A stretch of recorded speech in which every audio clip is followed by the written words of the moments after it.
life is not as intense as people like to make it. I get it that like there's things that are going on, the shit is crumbling around us and all of that stuff, but at the end of the day, like we all gotta check out of here. Yeah. And like I've been through that, you know, multiple times, or like having to come to terms with that, like growing up, you know, having to go to the doctor for, you know, 5 years, first 7 years of my life, but intensely for 5 years, and get like my brain checked. Wow. And have to like understand why that's happening, because I wasn't young enough to know, you know, that happened. But obviously, but mortality at that young age is pretty intense. Yeah. But so, yeah, you know, and just like kind of like dealing with that and like wrapping my brain around that. And then, you know, again, having other experiences of like, okay, well, shit, it could have been, you know, over with. Yeah. And it's like all of that, you know, all of this stressing, all of this like planning, all of this like, you know, kind of like all of the shit that we do, the stuff that we wake up and we think we have control of, all that shit doesn't really matter. Mm-hmm. And that's kind of why my outlook is even what it is because it's like, dude, we're going to check at some point. So while we here, might as well try to like do the best you can with what you got. Do the best you can with what you got and try to give to as many people as you can. And that's your legacy right there. Welcome to What's My Thesis. I'm Javier Proenza, and today my guest is Gerald Collins on vacation. Is it a vacation? Yeah, you could call it that. Short, sweet vacation, yeah. Let me quickly adjust. That happens. You slouch. You get no, you're okay. Yeah. Sorry about that. No, you're good. I'm definitely the dude that like at the artist talk, I'm like slouched back in the chair. I try to be like, you know, relaxed, man, comfortable. I always like frame my head in a certain way, and then by the end of the interview, I'm like down here. That shows that the conversation is good. Man. Yeah. Well, actually, I switched back to the old seats. I used to have seats that by like an hour in, I was like, oh god dang, I can't sit anymore. So, all right, let me do the intro again. Cool. Welcome to What's My Thesis. I'm Javier Proenza, and today my guest is Gerald Collins, out from Detroit on, you said mini vacation? Yes. Yep. You could call it that. We won't disclose the intrigues that you're getting. Hey, man, you know, just out here having fun, man. Just out here having fun. Keep doing it, having a good time. How old are you, man? 29. 29, yep. Yeah, that sounds about right. Yeah. Well, cool, man. So, all right, you were telling me a little bit about what you've been up to out here. You're constantly, well, actually, for people that don't remember your episode, we talked like during COVID, right? Yeah, and you were just after. Yeah, and you were literally in LA, and we couldn't do it in person. Yeah, I was in this in the canyons at that time. Yeah. Hard to get to. Yeah. But yeah, so we talked a little bit about chromotherapy and stuff like that. You do light-based work, and I was telling you that I was thinking about putting a show together, but I just didn't know how the logistics. And then you started telling me that the construction involved, and I'm like, oh fuck, we could have never done it. yeah, man. A lot of people realize once I start talking in more deep context about the work, it gets real deep. Trust me. So wait, why are you cutting into walls? To like, how does this work? Man, honestly, because I enjoy like the construction part of it, like the architecture part of it. Like, my first dream was to be an architect. It was before like, you know, I even realized I could like have a somewhat of a career at being an artist, you know. But, you know, I think I kind of enjoy just being able to go in and like work with like existing architecture, and not necessarily like invade, but like complement. You know, and I think that's kind of like the approach I enjoy. But cutting into walls is pretty invasive. It is, but then once the pieces, you know, finally round out and people see what all, you know, happens. And then you just replace the drywall? Yep. Oh, okay. Replace the drywall, match the paint, easy to go. Wow, man.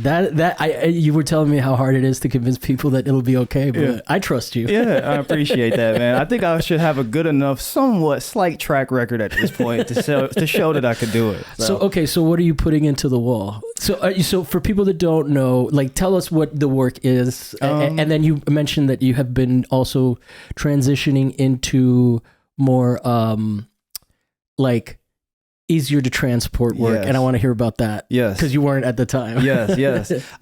So now pretty much I guess I can use the show that I had in Lansing. It was in Lansing, Michigan last year. I had an exhibition, solo exhibition, and It wasn't necessarily, at this point, I did not cut into the wall because I wasn't able to. I've done that before, but, you know, sometimes people, you know, are a little bit against that. So I get that.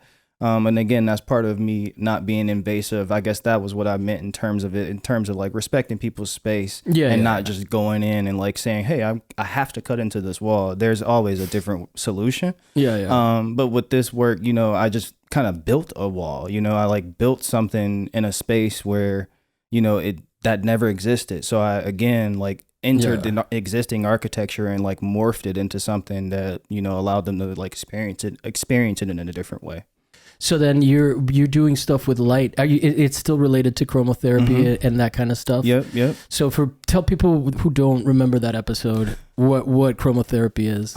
It's pretty much, so it's the study of light therapy basically. So it's essentially practicing light therapy, and from that is based off of the chroma. So basically the intensity of the light. So blue being a very high intensity.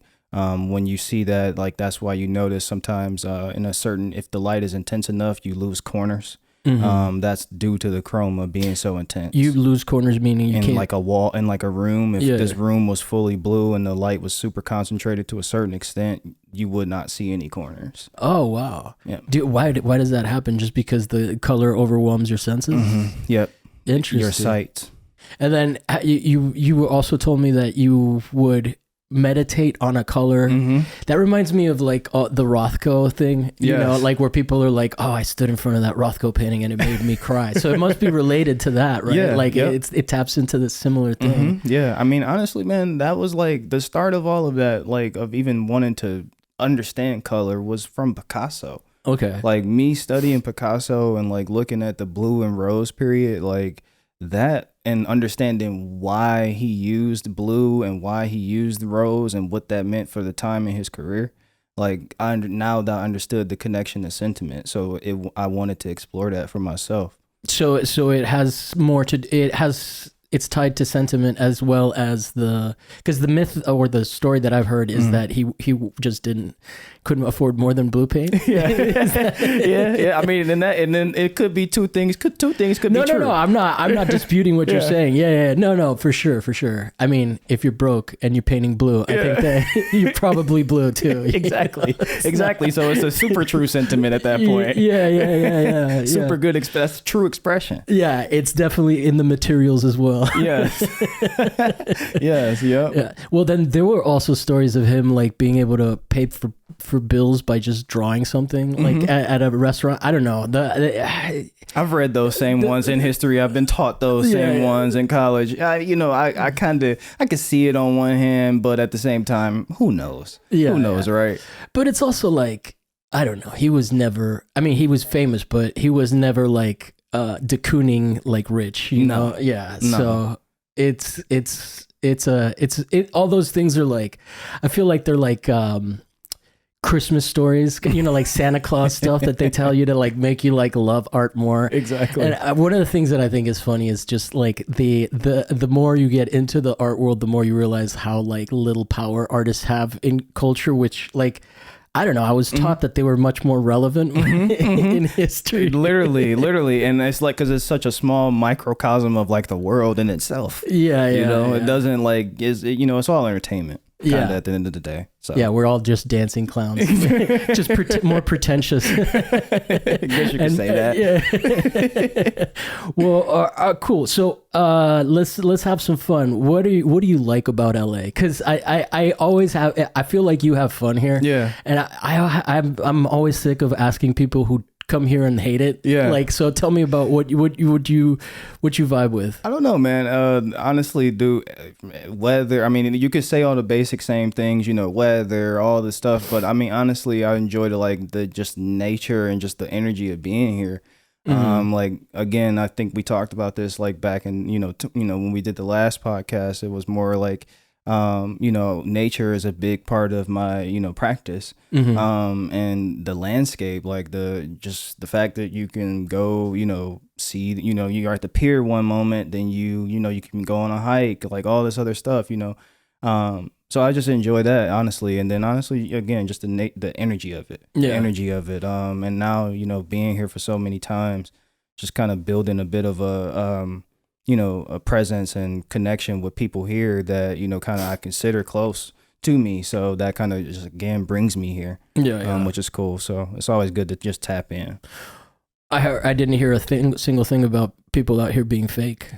No, bro. No, honestly, I do not. I understand people say that, but honestly, bro, I don't get that. Like, but I think the reason I bring that up is because I think it speaks to who you hang out with when you're out here. Yes, you know? Yes. Like you're not hanging out with the pretentious art school kids. You're not hanging out with the actors. Yeah, it's like, I mean, my friend groups, like I would damn near say, like, out of my friend group, I am the artist, you know, in the friend group. Like all my other friends, they do all different shit, you know, so it's kind of a nice mix. You're friends with a DJ that I went to see here one time. I forget I forget who she was, but it was funny seeing like who you know. Yeah, you know, like I was like, oh, this person liked a post that I put of you, and I was like, oh, okay. Yeah, nice. I forget. And she definitely like stood out because she fucking rocked it at Melody Lounge. From the city?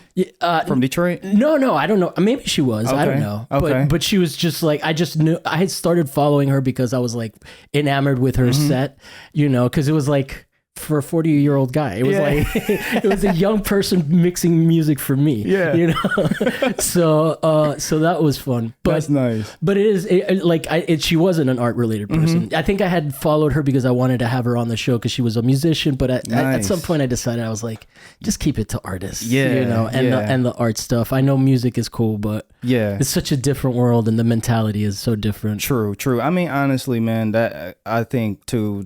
That's just like my outlook on things, like just having a worldly perspective. I don't want to be around all the same type of people. Yeah, you know what I'm saying? Like that kind of it does nobody good in that situation, because how are we even teaching each other? You know, like that's one thing too. Like, gonna have a friend group, at least make sure like you know have a diverse enough group to where you're teaching each other. You know what I'm saying? You're showing each other something. You know. Yeah, and it's definitely good to have like perspectives that you disagree with in your circle exactly too, exactly know? Which like I think is kind of something that people have been trying to purge from their life. Yeah, and I'm like, that doesn't seem like you're gonna be happy. It's not the world that I was raised to expect. Yeah, you know, no, for sure. Well, tell me what's been going on in Detroit for the last. It's been like 5 years, dude. Three or four. Yeah, 4. Okay, 4. Yeah. So then that was during my short stint where I restarted and then stopped again. Yes. Yep. Yeah. You took some time off too. I remember. Yeah, I took like a year off at one point. Yeah. That's good. You have to tell me about it, man. You have to tell me about it. I was just working for another podcast and it was cool, but then they got signed to a network, and it just didn't seem like the skill set that I had was not going to be compatible with that, you know. And also it was like a Vietnamese podcast, and like, the politics were pretty intense over there. Like people, you know, like I kept stepping on, not like that I got in trouble for, but I was like, I cut a clip of someone talking about Ho Chi Minh, and I used the hashtag Ho Chi Minh, and then it was like, that was like a problem. But like, and I'm not saying that that's not legit. It's just like, I'm not of the culture. So that was kind of one of the reasons where I was like, that's crazy, man. Cause like I used to work at a translation company, man. And that's like one of the first times I learned like some of these things that are like are deemed disrespectful in other cultures, things that we don't even know, like crossing your legs, even like a meeting, or something like that, like something as small as that. But it's, you know, that's crazy, man. That's wild. No, it was intense. It wasn't like super stressful, but it was a good learning experience, and I really learned like my cultural limitations. Nice. That's a good thing to learn always. You know? Like, but I guess like the people over here that are Vietnamese were very much similar to like how Cubans are in terms of their response to coming from a communist country. Yeah. And so they had they had a similar like super politicized relationship with the home country, and I kept not understanding that, and it was just like, all right, man. I and also I just didn't have the energy to do my own show. Yeah. I feel that you got to pour into your own. And I was like, I just kept wanting to like start up again, and I couldn't. But anyway, nice. But no, I mean, in Detroit, man. So what's been happening in the last? I mean, I've done, 2021. Geez. So I did an installation for CCS, for College for Creative Studies. I did a light installation for their fashion show. I think this was back in 2022. And that was like the last thing I really have done in Detroit, but I've done, and last year I had a show in Lansing. So more so just kind of like approaching just Michigan as a whole. But yeah, no, Detroit, I mean, the CCS show was amazing, man. I really enjoyed that. That was something new for me to be able to, work with almost 6,000 square feet of space. Wow. Like that's cool. A big space, yeah. Yeah, that was cool. I mean, it was literally, a commission for the fashion show. So like they have a senior thesis fashion show every year. And I think now, I don't know what number they're on now, but this happens every year. So celebrating the students, celebrating everything that's going on during the semester, showing their work and just kind of that context, on the runway, so forth and so on. So I came and kind of did the entire environment for it. So in terms of the lighting, the visual installation, so there was a LED screen, involved in this. With stage decking, floor, so this white stage decking that allowed the light to stretch, so it really turned the entire space a different color. So it was cool, man. That was cool to be able to do that. And then from there, honestly, man, just kind of like moving at a pace, and like I was saying, kind of off camera, kind of having a pace of like controlling, the practice and rounding it out, with more sculpture, more things that are easily transportable, like prints and things of these nature, and things that I've been into before, but now just kind of bringing back around, honestly. Yeah. It's art practices are cyclical like that. Yeah. Like I'm doing stuff that I touched on a while and I just didn't have time to do it. Exactly. So like you're using where are you getting these lights? Like what are you like, would you be able to like rig me up with like a dope studio lighting setup? Is that where your knowledge base is? What are they, like photography lights? Are they stage lights? It depends. It depends. I mean, so for CCS, that was working with a production company essentially. So, that was working with a company out of Detroit. They do the lighting and like they do a bunch of staging and all these other things for like, big corporations around there. But they do one specifically like for the zoo. So they do like during Christmas time, the zoo is tricked out with all the lights. They are in charge of that. And I was able to work with that group just, kind of from sketch. I mean, if we want to go back to like just what the root of being an artist is, like what my roots of being an artist is drawing, you know what I'm saying? Like, so my knowledge base, it comes from understanding how to use like technology, obviously like these lights and these tools and so forth and so on, like programming, all of that stuff. Yeah. Not super intense, but, programming things and calibrating lights. It's not hard to do once you've done it like a certain amount of times. So you're using like those rigs that they... Yeah, so they had an actual rig. So I was super familiar with that. So pretty much just set everything to a specific point during the show and matched it up with the visual that was on the screen.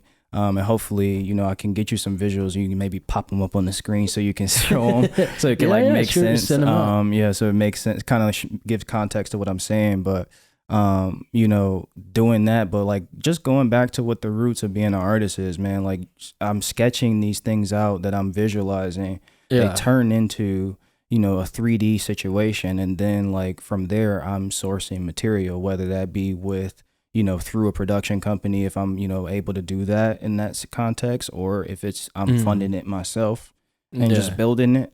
Whatever it is, but yeah, that's cool though. It's interesting because you're using a different discipline that like than most people do, right? Like, because I grew up in Miami, and there's like a very vibrant live music scene down there, just like music everywhere. Yeah. So there's a lot of people. I had a homie that wanted to who did start a production company to put on shows, and he didn't like doing it that much. You know, when you careful when you catch the tire, right? Careful what you ask for. Yeah.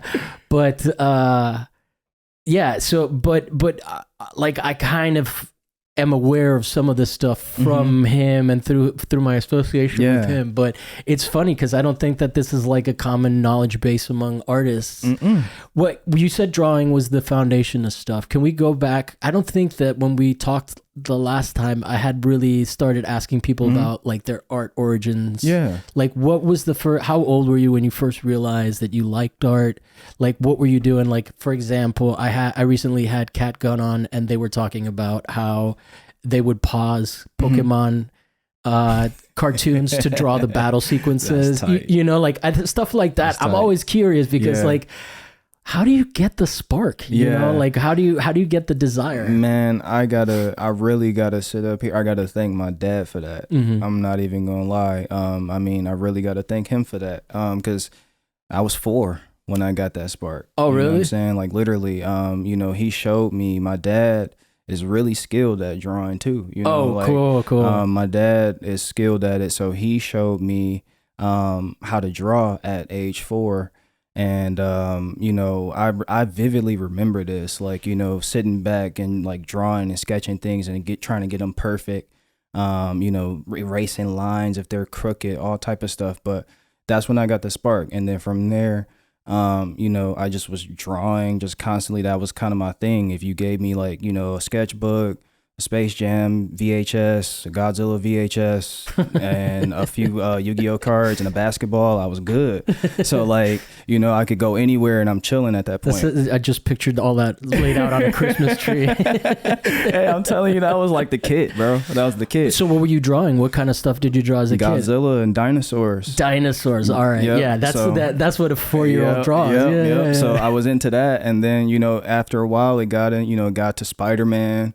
Then it got to, you know, Green Goblin. Then it got to Dragon Ball Z. Then it got to... So because a lot of me and my friends, or a lot of people I've had on the show, were comic book guys. But I think because of your age, and we liked anime, but I don't think we had the bounty of anime that you guys have now. Yeah, man. Are you big on One Piece? No, man. I'm actually not a super big anime guy, to be honest. But like, you know, I've watched it's drawing, a few. And if you're learning to draw, that makes sense. Exactly. And like DBZ was big as a kid, you know. So growing up, DBZ was a huge thing. So like, I was watching that, and I was like sketching that and drawing that. It had gotten to a point where it was like, I'm just super grateful for like the village of people that were around me, because it was like, honestly, like it had gotten to a point where I was just drawing and like doing this with no real knowledge of like, again, a career or it being any type of thing that people make money from, anything. It just kind of was like something I like to do.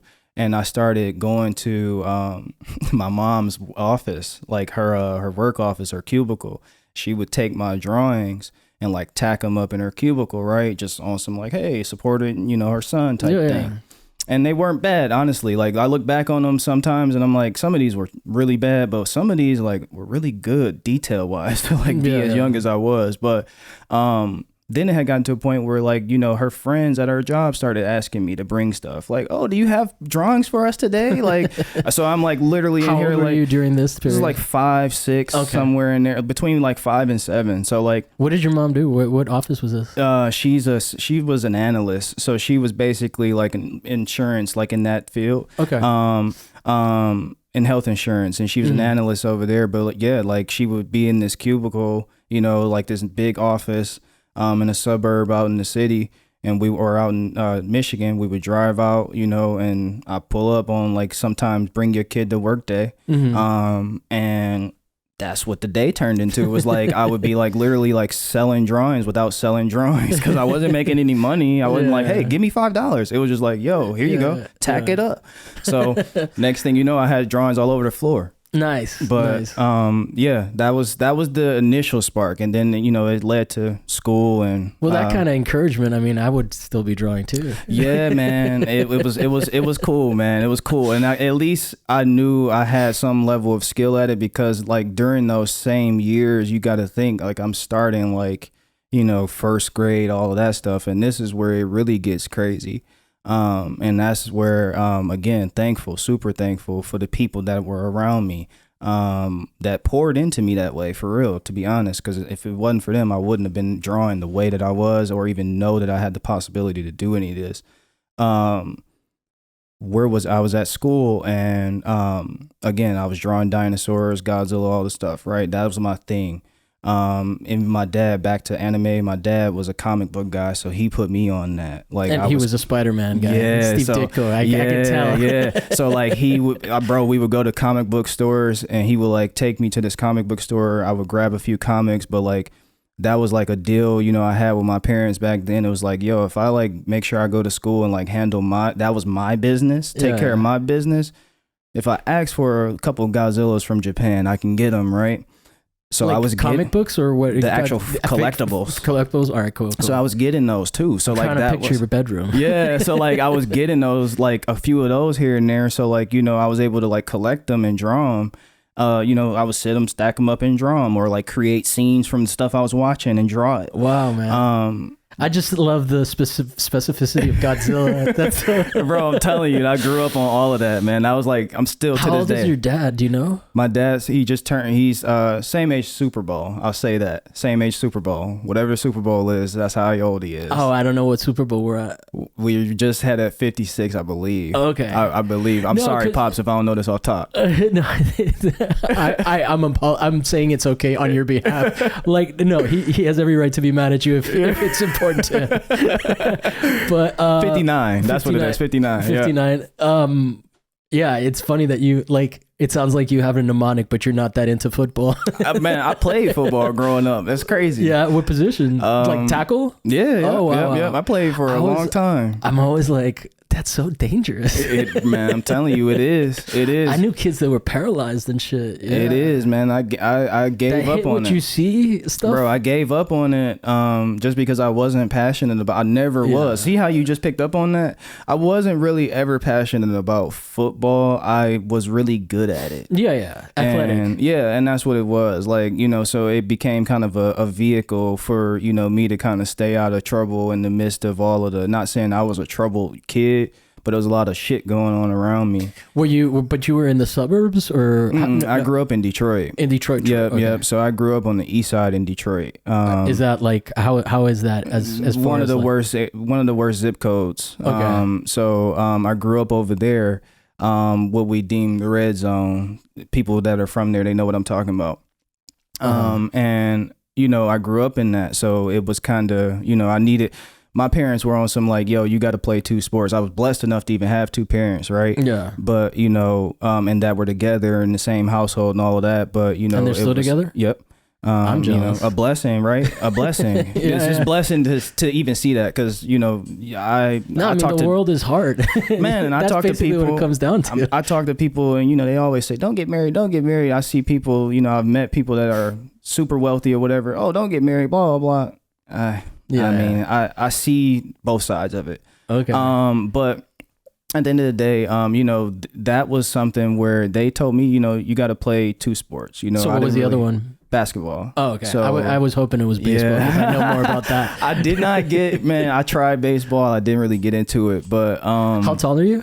5'9". 5'9". Okay. Yep. So but I got into, I was basketball, football. So springtime we in football, winter, fall we in basketball. All year. So all year round you're busy. Yeah. So I didn't really have like time to like even be enticed or have any homies that was even like into any whatever, because I had homies that would be doing stuff, but it is what it is. Like, we all just here to play football. We playing basketball in the street. I would have corrupted you, but I was in Miami. I would have been one of the bad influences. I was smart enough to know some of that stuff. I'm like, I don't know if I really know about Javier, man. Some of that stuff I was smart. I'm like, I don't know if I really want to get into that right now, but or ever. But so So you never got into like any drugs? Nah, none of that type of stuff. I'm the bad one in this conversation. None of that type of stuff. None of that type of stuff, man. Like, I enjoy wine. That's about it. Yeah. But you know, and you had to pick the classy one. You didn't say beer. Yeah, I can't do. I'm like super health conscious, man. When it comes to that, that'll be another story. Yeah. But you know, from there, you know, that was the thing. They sent me out. I had things to do. I was on the schedule. I was on the regimen, but they were around me. People were around me to be able to foster that. And when I was in school, I'm drawing these things. People are seeing it, and they're like, "Yo, you know, this kid, you know, he kind of has some talent here." So one day I get a call, you know, I get called to the office, and I'm like, "Oh fuck, I'm in trouble." Like, what did I do? Like, but I'm thinking like I didn't do anything. I'm like, what the hell could possibly did I forget? They're all defensive. You know, what the fuck? Yeah, like I forgot my crayons or something. Like fuck. You know, because I remember that 3rd grade. You forget your crayons, you have to fucking call home. That shit was terrible. But you didn't bring them to school. If you had it because you couldn't color the state. You had to color the fucking geography, and if you couldn't color that state that day, you had to fucking call home because you didn't have no crayons. But that's later. But anyway, no. You know, I got called to the office, and it's like, yo, you know, here are these. You know, I noticed that you drawing, blah blah blah. This was the principal at the time. And tell you how life worked, bro. Life is so crazy. Like, you know, the principal at the time. He says, hey, you know, here's a set of dinosaurs or whatever. You know, the dinosaurs that come in like the plastic baggie or whatever, like those, he was passing me those. So he's like, here, like, check those out or whatever. So I'm sitting there drawing. They then call my parents and they like, yo, we think that he should, based off of, you know, us seeing him do this, he enjoys to do this. He should go to, you know, the art class, upperclassmen art program. So I'm in 1st grade when this happens. And then now the art class is only available to 5th and 8th grade students. Oh, wow. So they then say, hey, yeah, you can go do that. So this might be part of my no sleep schedule now, because it's like I never took naps. So like nap time in school, I didn't nap. I went to art class. So like the 1st grade, no naps. I went straight to art class. So like it had gotten to a point, dude, where I was literally like, again, shout out to you know, my art teacher at the time. You know, I was able to do linoleums, like chalk paintings, and like. So you were printing. You were like, doing on linoleum. Yeah, I was actually like carving it and then making like my own prints from that. In like 4th grade. Wow, dude. Because I was able to go to the school has some pretty good facilities too. Yeah, it was a school for the gifted and talented. Like I had to take a test to get in there. I had to like maintain a certain GPA to stay in there. You know, cool. It was a whole, you know, type of thing. I even got, at one point they threatened to kick me out because I couldn't write my name straight on the line. Oh, wow. I promise you. Like I could spell it, but I could not get it straight on the line. And it was I would have been kicked out immediately. Yeah, it was crazy, bro. My mom told me that story in retrospect. I was like, damn. But you know, from there. Did you have any learning disabilities or no? No, I didn't actually. I didn't have any. It was just more of, and actually we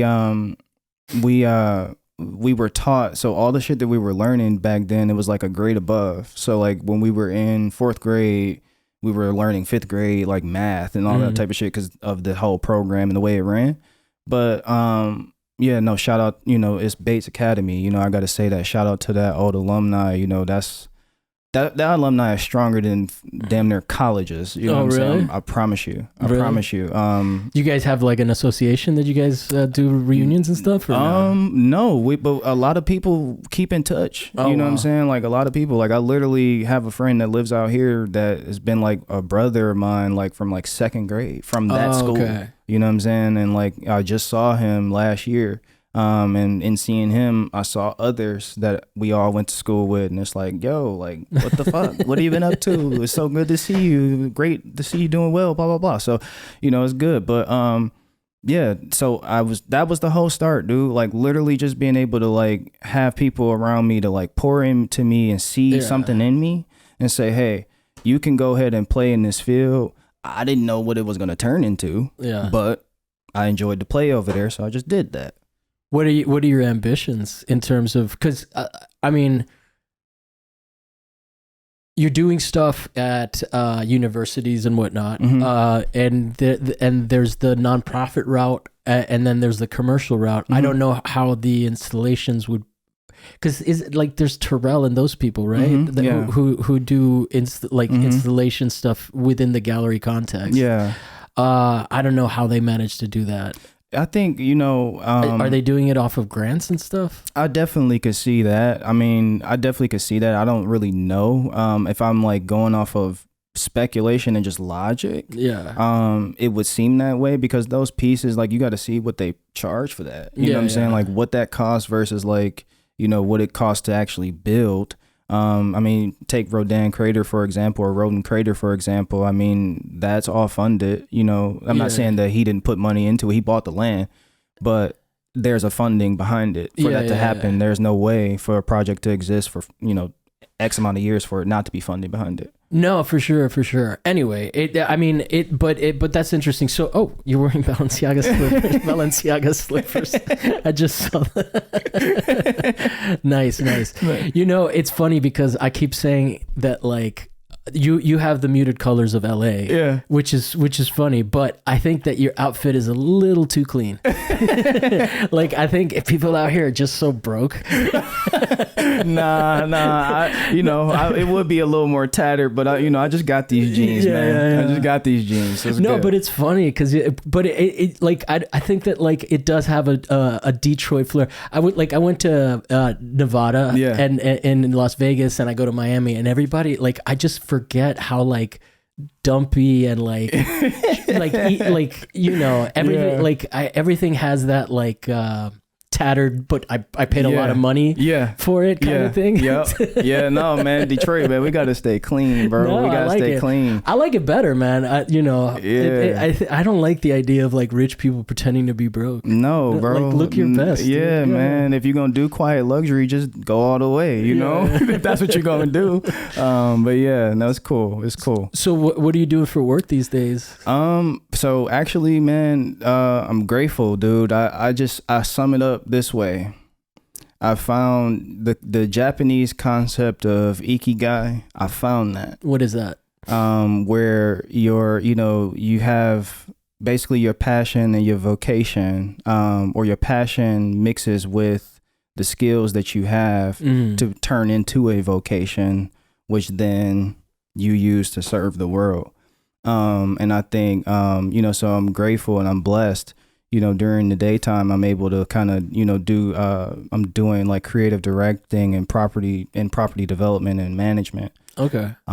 So I basically, like, if you want to sum it up that way, like, to kind of like touch on what it is like I'm literally doing what I went to school for. So I design logos, I design websites, color palettes, typefaces, marketing materials. I'm in charge of all of that type of stuff throughout the day. So it's interesting. It's really fun. I'm now getting into like architectural renderings. I have to do some of those on like the interiors. So you does your practice require you to work with CAD programs to begin with? Is that something that you kind of learned and then you're now applying it to work? So that's it's cool. interesting. Isn't that fun? Yeah. I do that with a podcast all the time. I'm becoming an AI expert. Dude. Yeah, I love it. I'm literally I have a scheduled thing where I'm going to teach these people that run a YouTube channel. I don't know if I can say who it is, but they run a YouTube channel for an institution, for a school out here. And my friend was like, hey, this guy really knows AI. And so now I'm going to give him a whole breakdown of how I do the podcast with AI. Nice. And like, man, I just keep finding new ways of doing it. Yeah. So I love that. I love the things that seem like a waste of labor, but are not. No, they're not, bro. And it's like, you really find a passion in it. I don't know. Like, I'm new to that industry, right? So it has to do, you find a passion in like being able to serve people, in a different way, and not necessarily having to be the star of that. Yeah. You know what I'm saying? Like, because as an artist, on that side of it, on the side of being an artist, on that side of the coin, it's like you are you are the attraction. Yeah. It's not so much just about how well you do the work, because there's a likability aspect to that. You know what I'm saying? So there's the draw. That's the draw, is you. Yeah. But on the other side, it's just good to kind of just do what you are good at doing and do what you're passionate about doing and just give it to people without having to like have all the business extras attached to it. Like obviously there's a salary and all that stuff involved. It's a job, but it's not a job, Yeah. So that's kind of, for me, it's not. It's just kind of a thing I enjoy to do. Yeah. It's not like you're one of the people here in LA that fixes homelessness.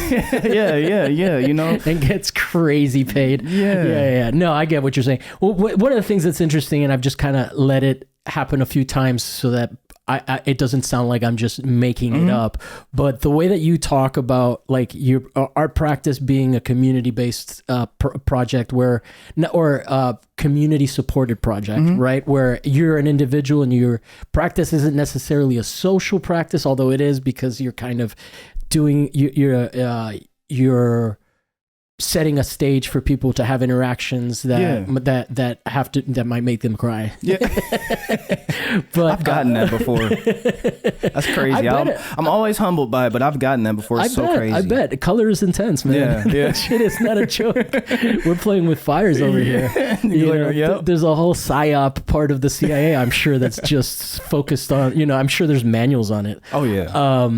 But one of the things that every time I talk to people, maybe it's not just Detroit, maybe it's the Midwest in general, because I was introduced to you by Chelsea Flowers, who also shout out, and also like she was just indirectly in the show here because beautiful Kim Yee had a video where she was yelling, or she's a dominatrixing an art handler into dismantling, and like Chelsea's art is in the show. That's sick. So That's he's sick. like taking it down. I was like, serendipity. That's but she is also very much like that. Shout out to her. She's hooked me up with gigs that paid me, and I was very grateful.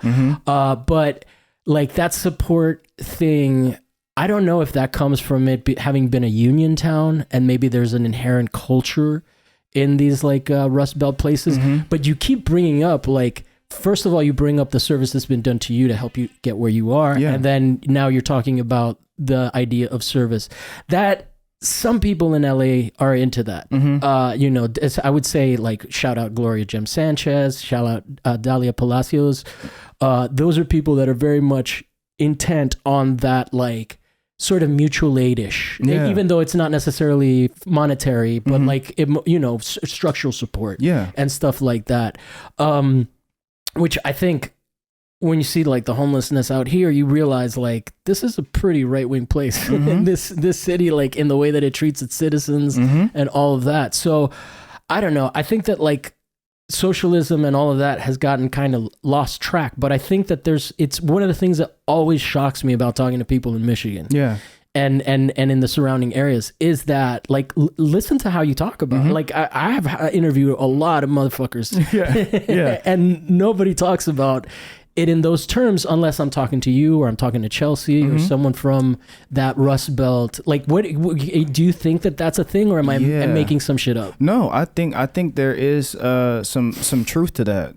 I don't know, I don't know where people fall, if there's like a socialist, like, I don't know if they necessarily fall to the full agenda title, or that type of thing, but I definitely feel like, because Detroit is, it's a microcosm of the greater world, right? And because of that, like, we have to support each other, right? We got to be able to like pour into each other genuinely, to help each other out, to see like how we can get each other opportunities. I mean, that was again to your point about Chelsea, like me being here, it wouldn't be possible without her. You know what I'm saying? Well, so, that's how we know each other. You know what I'm saying? So it's just like the fact that even happens, I think it's just a mutual thing. And then once you find, I don't know, man, I think some of that is like personal too, right? Like having to do the work of like knowing like, this stuff, none of this stuff that we feel is like ours is ours. Like none of this stuff is really ours. We here to like help each other out. I mean, what else are we here to do?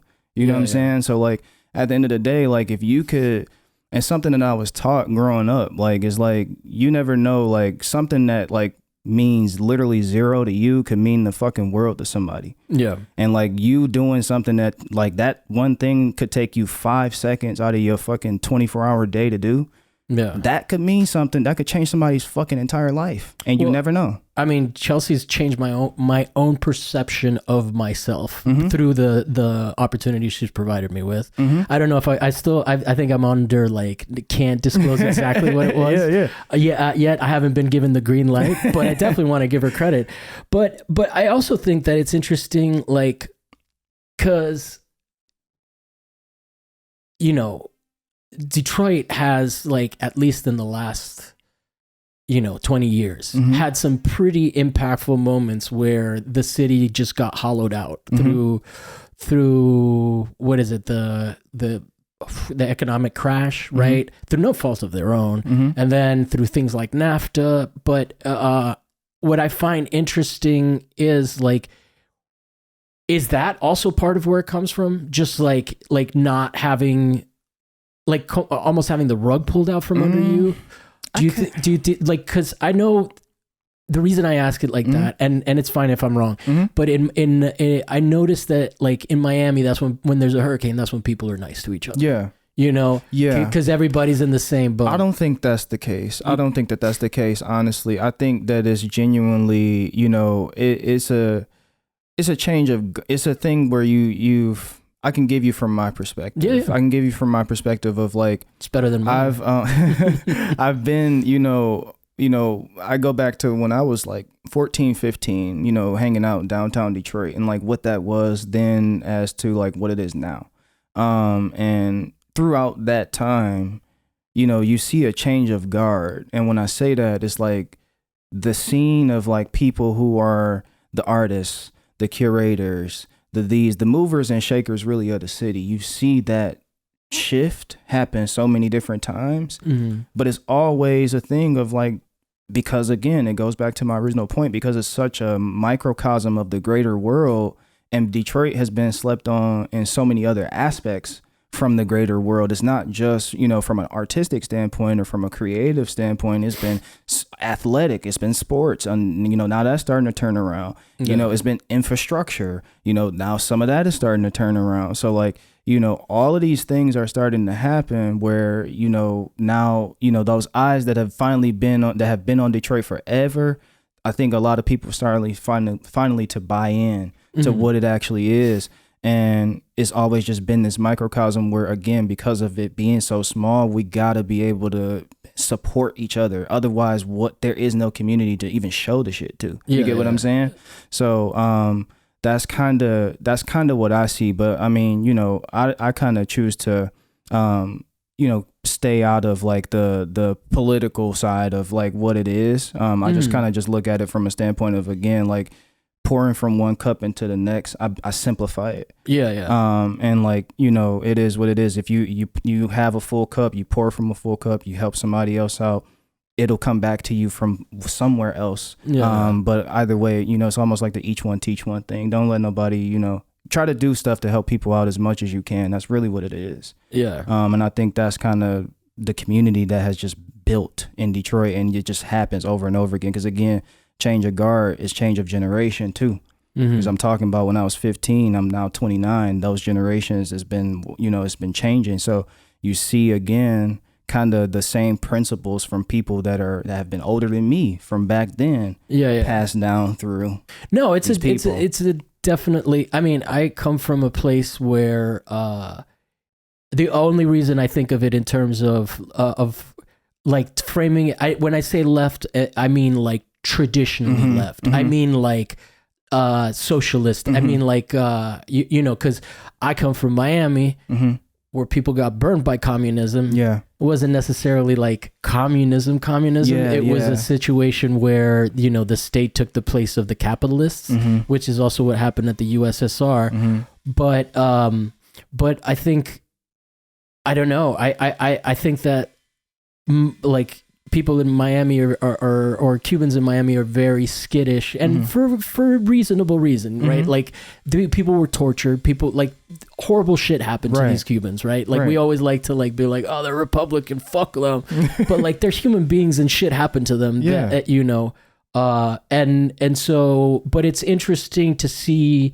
that difference, you know, whereas like I come from a culture where it is much more like even as the whole world falls around me, you know, with all the things that are happening politically in the world, we don't have to address them, but it's undeniable that for the past, not even just this presidency, but the one before, there have been some things that are hurt the soul. Yeah. Oh yeah. are not about helping people. Yeah. You know, and to see a place like Detroit and see that kind of spirit, I feel like there are communities that do that here in LA, but there is the spotlight is taken up by the people that don't. Yeah. That's why so many people think LA is fake, because they're like meeting people that aren't from LA. Yes. You know? Yeah. And then they bring their baggage into the situation, and some of them are from Michigan, some of them people are from everywhere, you know, but it's all the pretty people. Yeah, I mean, you know, they got pretty somehow, right? You gotta have some type of baggage and come with that. But I mean, I definitely feel that. I just never got that. I mean, in the you know, multiple times of me being here in California, I've never gotten that you can avoid it entirely. You know what I'm saying? Of course you run into that. You know, you run into that type of like, oh, you meet somebody on Instagram and they like, oh, I think I know you. It's like on some like, oh, you, who the fuck are you type of vibe. You get that sometimes, but again, like, bro, like it's not even that serious, bro. It's funny to me. I laugh at it, and at the end of the day, like, you know, you kind of just play the game with them. You show them your Instagram and like a fucking business card, and then they're like, oh, sweet, you're cool. Oh, this is you. It's actually you. Cool. So then it turns different, but it's cool, man. No, and that is that I think that's more of an art world problem too. Yeah, man. Yeah, because I think that shit probably happens in every art scene. Yes. Whereas like, no, it's cool. It's nice to have you come out here and talk about the city like this, because I think I do get tired of people being like, I don't get it, and I'm like, it's gonna take you a long time, man. You may never get it at all. I mean, man, even you know, just the homies, like even my brother, you know, he's out here with me, like, you know, even him being able to see that, you know what I'm saying? Like, it's through a genuine lens. Yeah. And that's kind of what I told him, you know, for his first time seeing LA. So, you know, just you gotta, you are who you attract. Yeah. And the touristy side of LA is so strange to me, and it becomes more and more irrelevant to, like, cause okay, what I think of touristy LA stuff, going to Hollywood, right, where and like I'm like, I don't want to go to Hollywood, and I live here, you know, like for sure, you know, but as like, I think like everybody, this is not a new sentiment, but people are always talking about how Hollywood is dead, no one gives a shit. Like, I'm trying to think of who's, you know, even there's nobody that is like gonna draw people to movies except for maybe Tom Cruise, who's like in his 50s, you know, 60s. He's almost been drawing people to movies forever. Though. Unfortunately, that guy is a creep, but man, he knows how to make a movie. It's crazy, right? Like, people that are just on their industry. But yeah, I don't know. It's refreshing to see.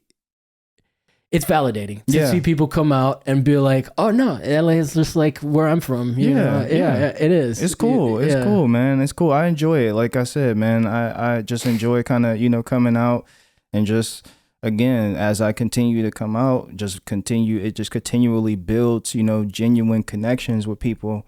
Because again, like, you know, I'm wearing, you know, shades and shit now, but, you know, I'm real personable. You know, I shake people's hand, you know, shit personable like that. With shades, man. You know, I try to be, you know, but, you know, just like, you know, I don't feel like you're hiding from me. Yeah, you know, it's just like, you know, but again, just in your tone and just how you treat people. I was just talking about that, like, you know, like coming out to LA, you know, it really showed me, you know, and specifically staying in Topanga.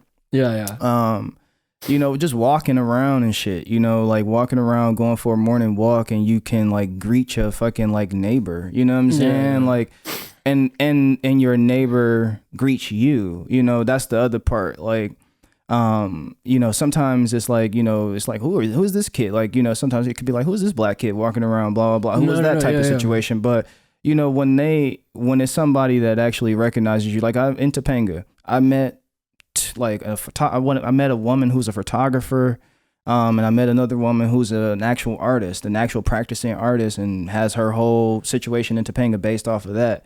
Not super, you know, forward facing, not super public out here, but I've read some reviews about her, you know, after doing some research. She does pretty decent for herself, obviously.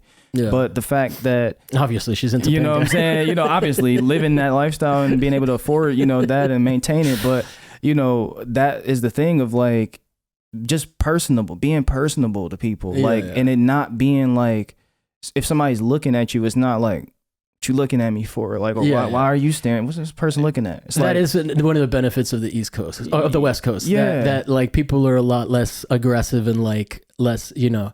I find that surprisingly enough, one of the most aggro cities that I've ever lived in was Washington D.C. I've never been in a place where I almost got into more fights. Like, and I was just like, what am I doing? But how long were you in D.C. when that happened? Well, I was born there, but this was it's more like it's more like, I'm not talking about DC people. I'm talking about all the lawyers and all the people that leave at night. Got you. Okay. You go to like Adams Morgan, I think it was, and then just like dudes were just like. But then I also would go to like the Latino clubs, and that was fun. You know? That's where it's at. Yeah. I ain't got no experience there, but there's a lot of good dancing to be had. But yeah, no, I mean, yeah, I think that is one of the benefits of LA.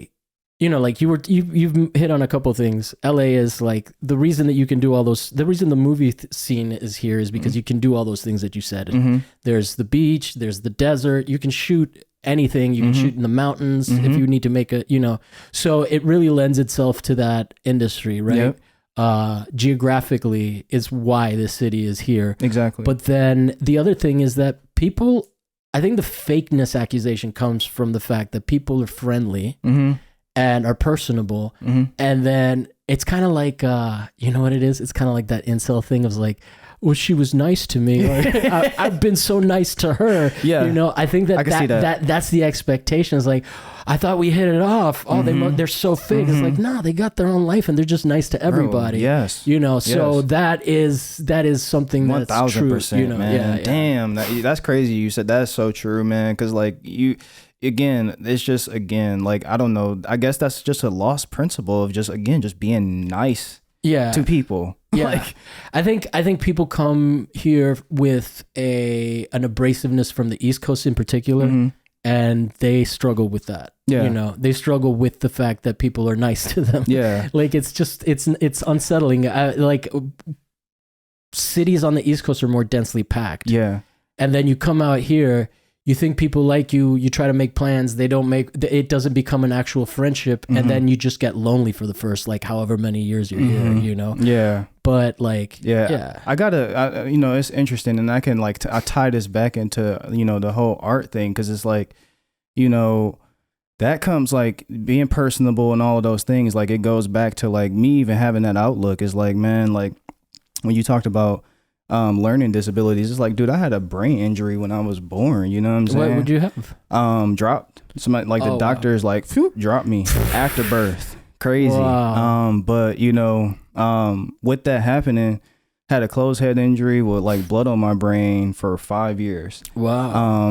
You know, till it dissipated and all of that. But like all of that to say, like, that is why, you know, it's been multiple times in my life, like even just last year, bro, like, from coming through a light, leaving a meeting, going one place else, like get T-bone coming through a light, like, you know, driver's side. Thankfully walked away, no injuries. Everybody was cool. Like, you know, I wasn't at fault or whatever it is. No, you know, it doesn't matter about none of that. Everybody left with their life, fight another day. Everything is good.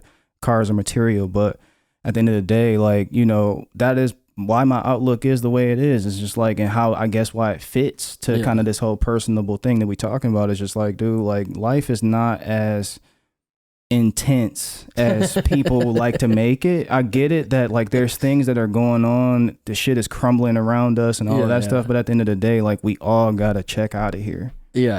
And like I've been through that, you know, multiple times, or like having to come to terms with that, like growing up, you know, having to go to the doctor for, you know, 5 years, first 7 years of my life, but intensely for 5 years, and get like my brain checked. And have to like understand why that's happening, because I wasn't young enough to know you know, that happened, but obviously.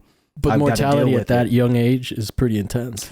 But so, you know, and just like kind of like dealing with that and like wrapping my brain around that. And then, you know, again, having other experiences of like, okay, well, shit, it could have been, you know, over with. And it's like all of that, you know, all of this stressing, all of this like planning, all of this like, you know, kind of like all of the shit that we do, the stuff that we wake up and we think we have control of, all that shit doesn't really matter. And that's kind of why my outlook is even what it is because it's like, dude, we're going to check at some point. So while we here, might as well try to like do the best you can with what you got.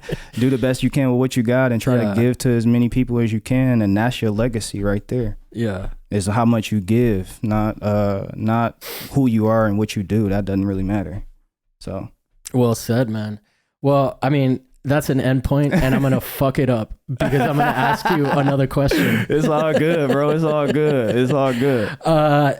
Anything that I haven't asked you yet that you want to say that before we wrap up? We're about at an hour. I think we covered everything. Yeah, we've covered everything. I mean, we talked about the Lansing show. I'll throw you some pictures of that stuff so you can like toss it on the screen, show some of the work. But yeah. And then where can people find you? What if they want to know more about your stuff? Do you have a website? Yeah, I'm actually redesigning my website. This goes back into my designer brain, my designer half of my brain. I'm redesigning that right now. But it's geraldtcollins.com. You know, the link is there. It'll probably be a landing page. It may be broken, but I'm working on it. I'm one man. So you know, that's happening. And then also you can find like, you know, there's some stuff on YouTube. Obviously our first part 1 is on there. The conversation, I had an art conversation for the Lansing show last year. That's recorded. That's on YouTube. So they just Google your name and it should pop up? Some of those things, yep. That should pop up, yep. And you know, obviously Instagram. What's your Instagram handle? It's Gerald Collins _ at the end. And yeah, that's it, man. Cool, man. Well, thank you so much for making the trip. I'm going to pretend that you just flew out here to talk to me. Hey, man, it's part of it, bro. All a part of the journey. I love it. I was excited. You did reach out to me. I was like, oh, yeah, he's coming and he wants to hang out. Yeah, man. Definitely. Yeah, dude, keep in touch with me and let me know when you're around. I definitely want to introduce you to people out here. Yeah. We got to do something else outside of this. Grab a beer. Give me off the wine.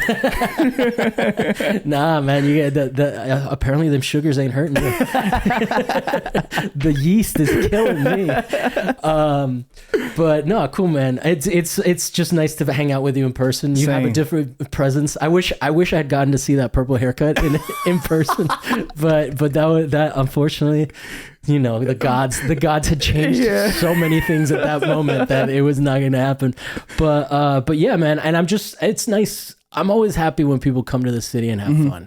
Cause like, I get sick of people just shitting on where you live, you know, like I'm tired of people shitting on places. You know, like places are places, man. And it could be, look, at the end of the day, dude, shit could be a lot worse.